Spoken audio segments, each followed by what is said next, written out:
The night, a quiet act of kindness changed everything.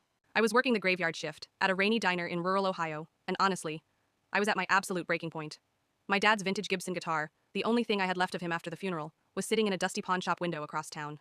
I had exactly 12 hours to come up with $600, or they were selling it to a private collector. I was exhausted, my feet were aching, and I felt like the world was just closing in on me. Around 2 in the morning, the door chimes, and in walks this guy. He's wearing a beat up baseball cap pulled low and thick, dark glasses. The second he spoke, I knew. It was that legendary Oscar winning actor, the one who's famous for being a total recluse. My heart started thumping against my ribs. Part of me wanted to scream, to ask for a selfie, or tell him I'd seen every movie he'd ever made. But then, I saw how he was hunched over.